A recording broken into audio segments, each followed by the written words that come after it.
Chris and I, the editor of Assassin's Creed, we're both going to talk through some scenes that didn't make it into the film, predominantly about a character that is not in the film called Lara, who was a 14-year-old girl that was in the original screenplay. I guess, Chris, we should sort of talk about kind of what the challenges were with her character, because she came out of the film quite late, didn't she?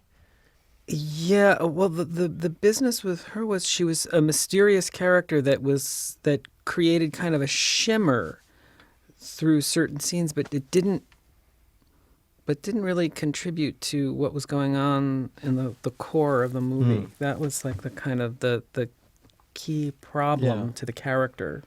So she was kind of, I guess in the screenplay, she was kind of like a 14-year-old girl who was an assassin, but had been adopted by Rickon and Sophia and brought up as a kind of Templar.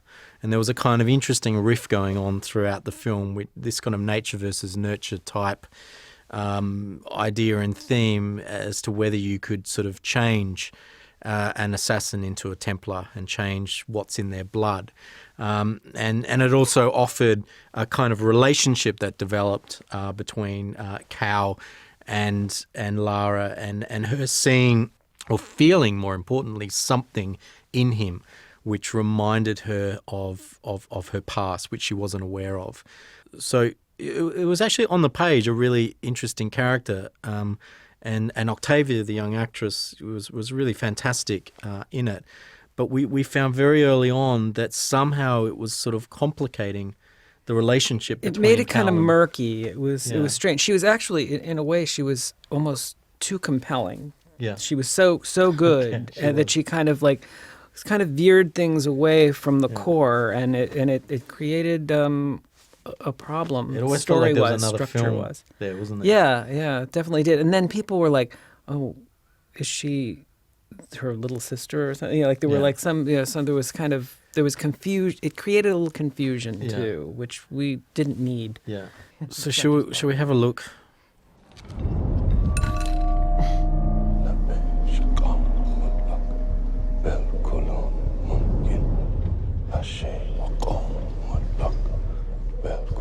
There was this idea that with the bleeding effect, Cal also, not only saw Aguilar, his ancestor, but also saw the ancestors of each of these assassins, their kind of alter egos.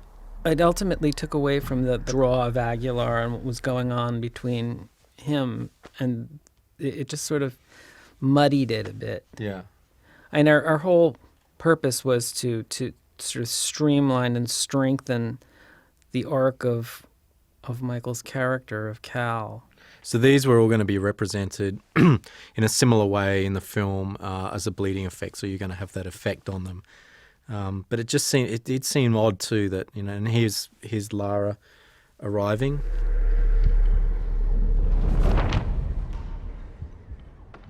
This idea was that she is not allowed in this room, that she's sort of being brought up by Rickon and Sophia. Pick one.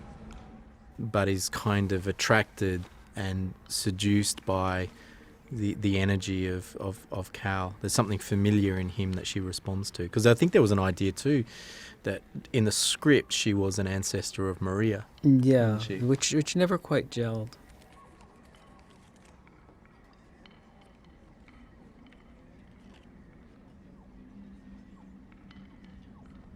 This was her sort of trying to teach Cal about his past.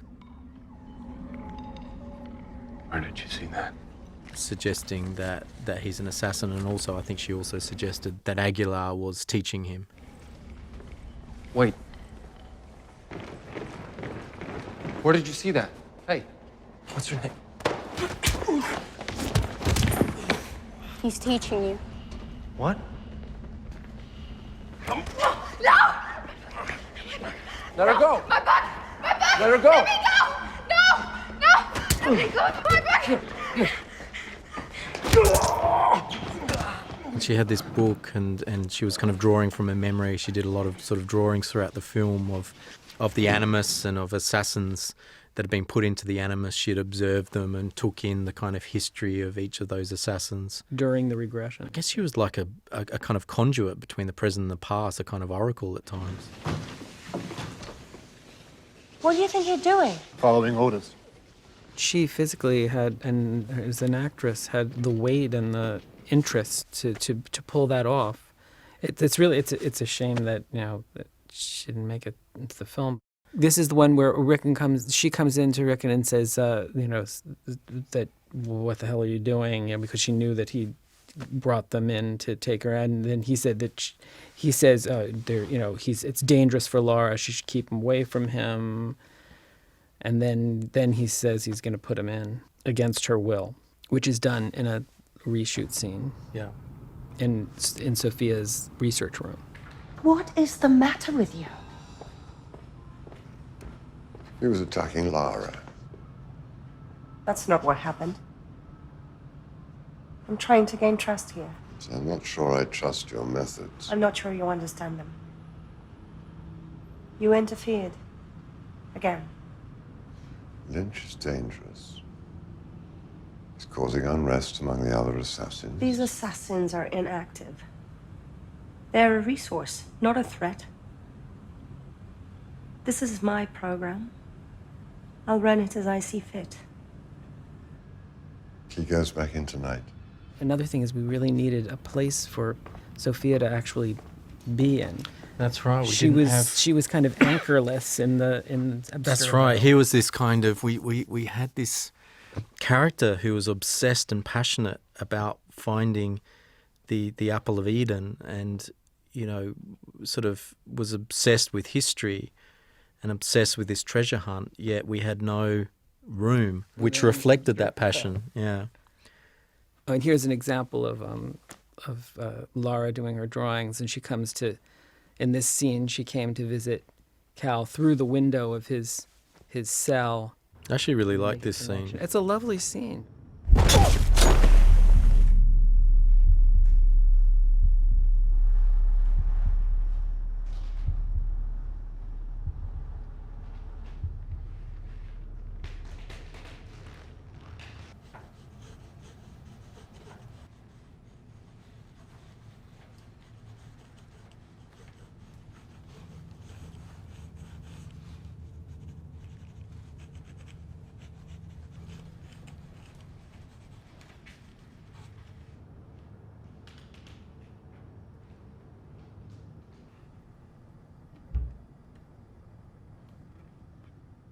There's a lovely kind of chemistry between Michael and this is the Maria thing. Yeah, and there we put a flash of Maria to push a little. So it was kind of like this rogue child that was being brought up as a Templar, and a kind of mini Sophia who through just the energy of Michael was starting to awaken things in him and make him understand about his past, but also making her start to rebel against her mother figure, which here is a moment with Sophia. She visits her after having this encounter with Cal and says that, she feels something within herself that she relates to him. I'm one of them, aren't I? Why were you in the common room? It's out of bounds, you know that. I want you to stay away from him. I remember him. The images, they feel part of me. Where do they go when you have taken all their memories? Do you think the character took away or muddied the sort of relationship that Sophia and Cal were having? Definitely. It made a huge difference. Lifting the character out really congealed a lot of the connections between Cal and Sophia, as opposed to kind of drifting. Yeah. So this is that incredibly complex series of. I mean, we had a real challenge, sort of bedding these assassins in, to to the facility where you've got, Abstergo is supposed to be a kind of, it is a prison, but it also comes across as almost like a rehabilitation centre, and they believe in benign control. So there's a certain element of freedom in which these assassins sort of walk and interact with each other. I want to show you something. I don't want to play your game. I've been working so hard on this one. I don't want to see your cards. Pick one. Just one.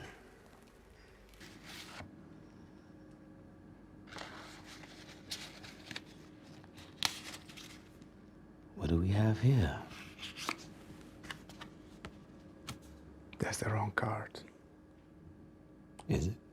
We were playing around with this sort of build-up of a mutiny where they had this very complicated way in which to sort of escape the facility, which never really worked, did it? No, I mean, the elements, and we played with them and played with them and played with them and tried to make them work ultimately, but it just felt better to have a certain amount of them and get the build to happen organically and simply and forcefully, as opposed to these trips down, like Musa with his like poisons and stuff, just didn't quite. They left us sort of a sense of not feeling believable. And this never worked. No. It made no sense for his father, for Joseph, to act on going in and blowing up the Animus. Yeah.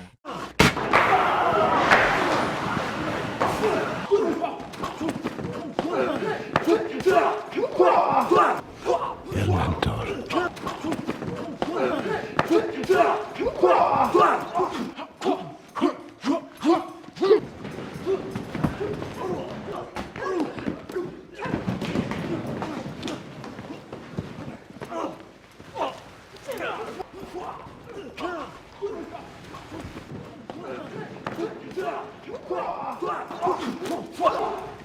We found out very early on what the focus should be in regards to the end. We felt like we were really missing something there, which in terms of the assassins defeating the Templars in the present day, and we felt as though there was something missing in Cal's kind of journey, which is where the idea of the ancestors, his ancestors coming back and visiting him through the Animus, became a fantastic kind of moment of an initiation. Yeah, and also a good way of getting some kind of conclusion with the father. Yeah. Whereas this never felt, it just felt off. Yeah. The business of him like saving them and dying and having his dying words kind of it just didn't play. And then that reflected on the changes that we made in the initial scene when he sees his father for the first time.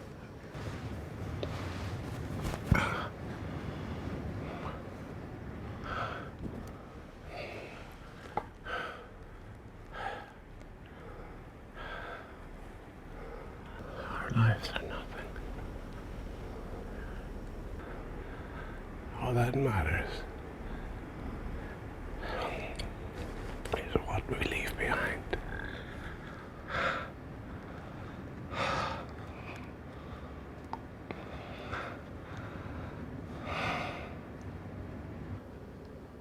That was, as written, pretty murky. It wasn't sure about where it was kind of going, and then we kind of got something clear in him, like making a decision to go into the Animus, like kind of against him, sort of a like a screw you dad kind of feeling to it.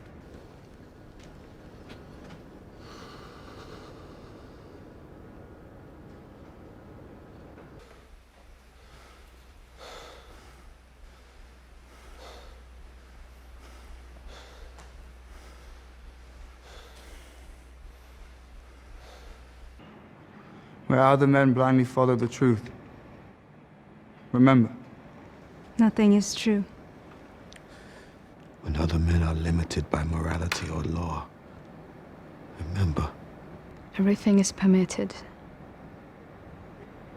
We work in the dark to serve the light.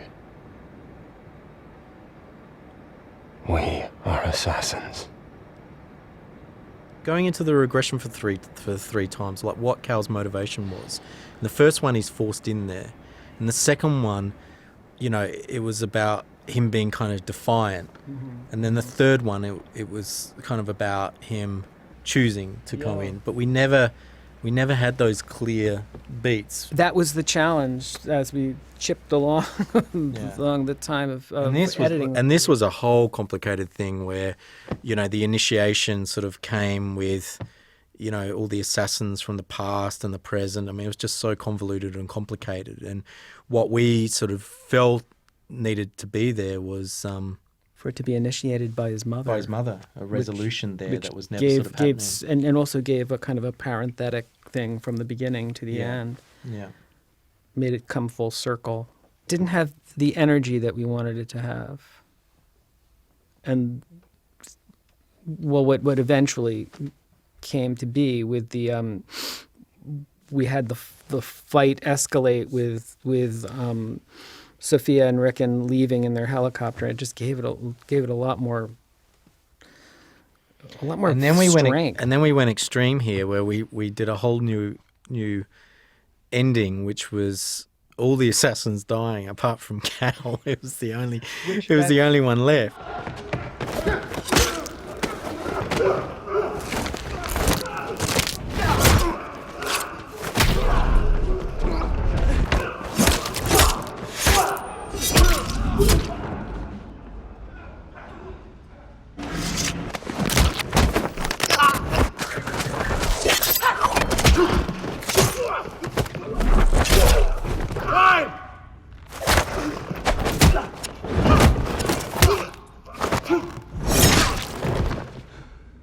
We used this in the previous screening. It was like, and people were not satisfied with him being alone. They definitely wished for him to have a tribe, to be, you know, be initiated into something, and they were not satisfied with all of the assassins.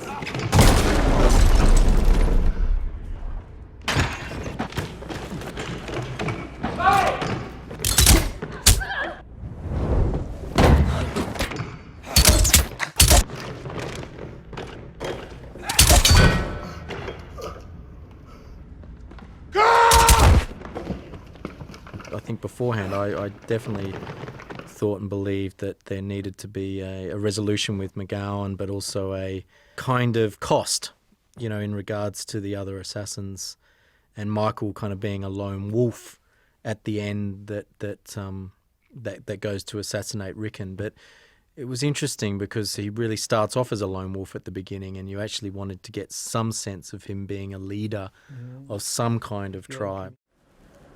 This was a scene that was written quite late that was going to be a little prelude to the assassination. It was really, wasn't it, but specifically made so that you'd see the TV, and that's how we could get across the fact that they had stolen the apple from Columbus's grave. We didn't have that resolution with finding the apple of Eden in Seville, which we shot later. But again, it was like, I guess this came out of the film when we realised that Lara's character didn't feel organic within the story that we were telling. Do you remember what she looks like? Sometimes. Last time I saw her, I was your age. How old are you anyway? 13. Have you always known you were an assassin? Always. You?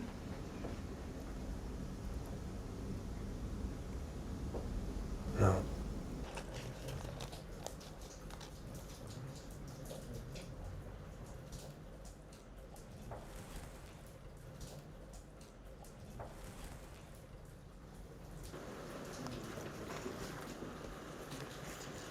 This was a little sort of prelude to the assassination, and there was a whole kind of idea there of her having sort of stolen the blade making book that was sort of Yeah. like a Da Vinci sort of inspired sort of book of how the original blades were sort of made.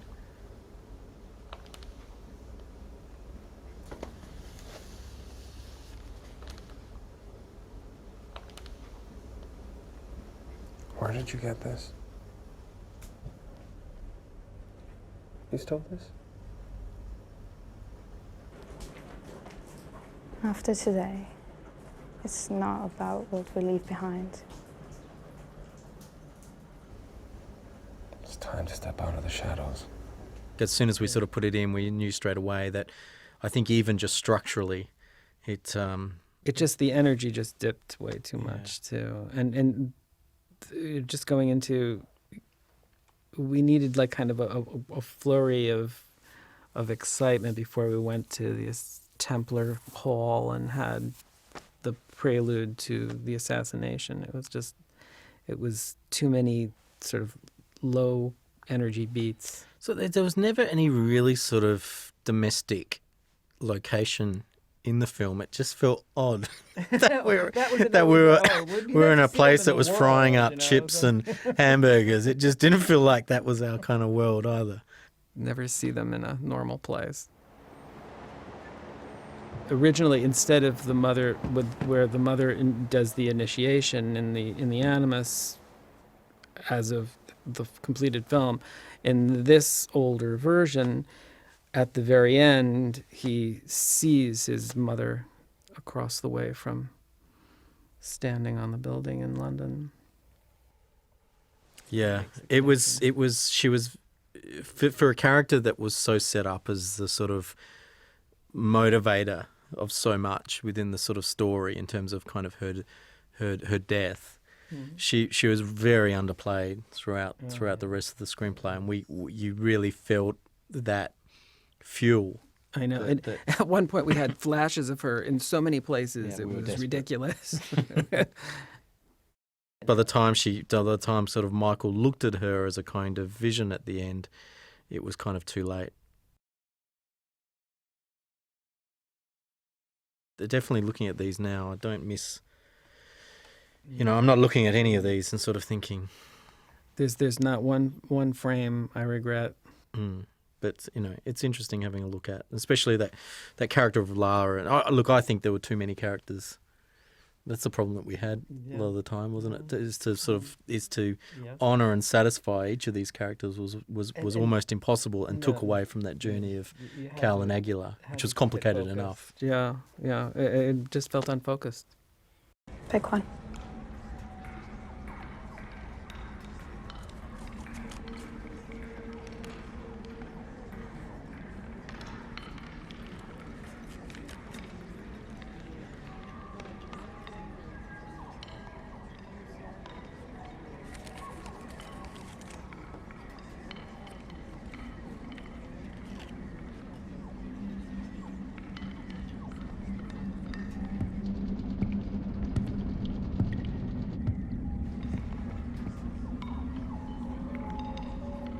Where did you see that?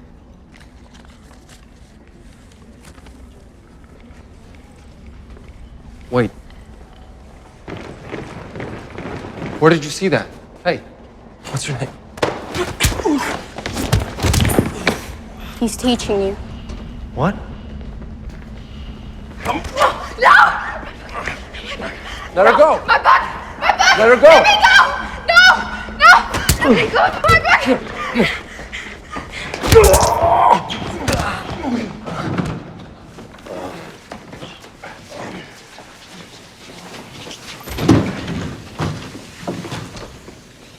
What do you think you're doing? Following orders.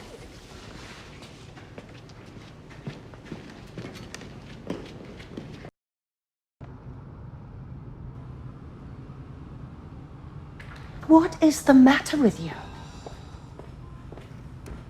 He was attacking Lara. That's not what happened. I'm trying to gain trust here. So I'm not sure I trust your methods. I'm not sure you understand them. You interfered. Again. Lynch is dangerous.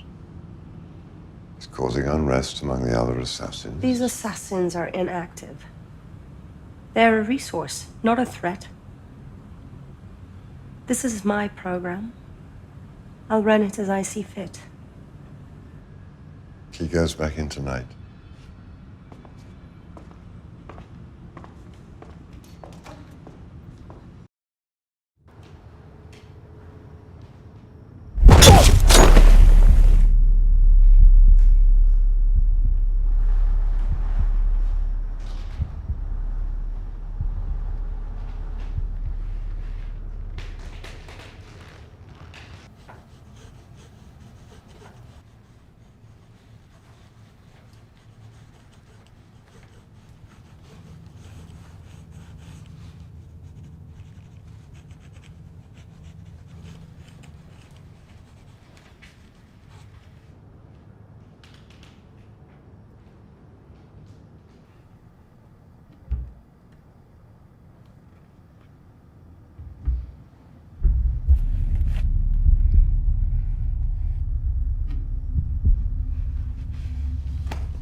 I'm one of them, aren't I? Why were you in the common room? It's out of bounds, you know that. I want you to stay away from him. I remember him. The images, they feel part of me. Where do they go when you have taken all the memories?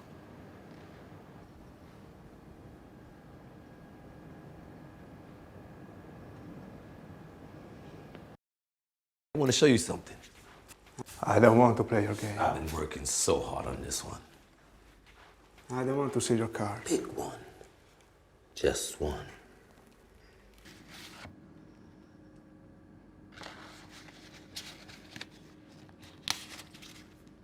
What do we have here? That's the wrong card. Is it?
Lives are nothing.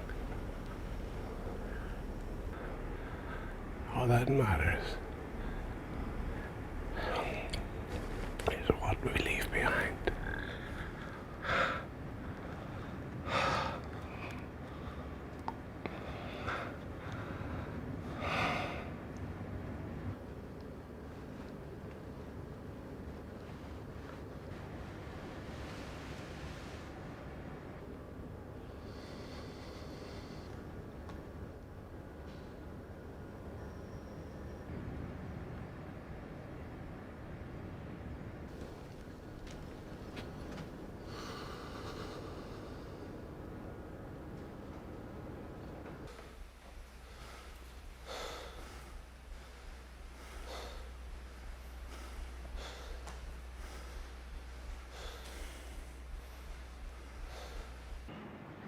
where other men blindly follow the truth.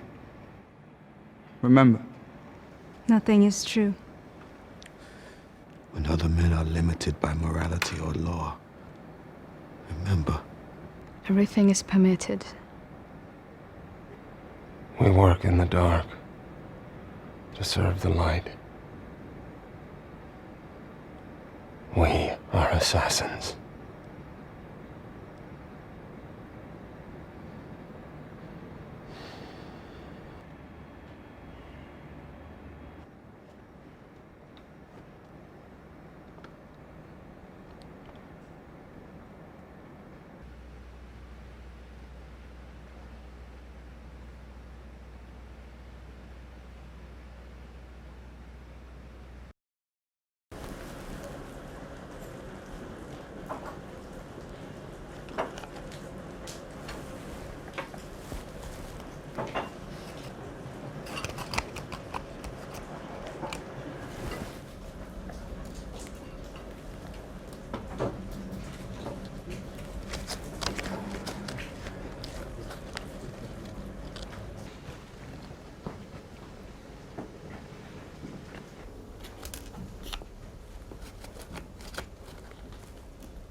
Do you remember what she looks like? Sometimes. Last time I saw her, I was your age. How old are you anyway? 13. Have you always known you were an assassin? Always. You?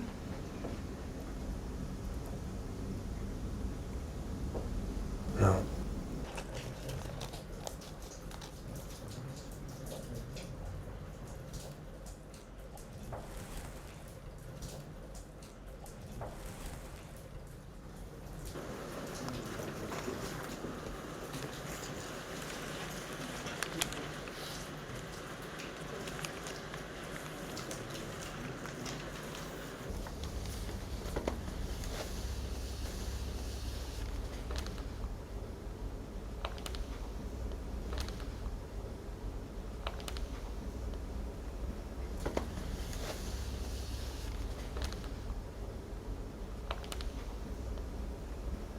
Where did you get this? You stole this? After today, it's not about what we leave behind. It's time to step out of the shadows.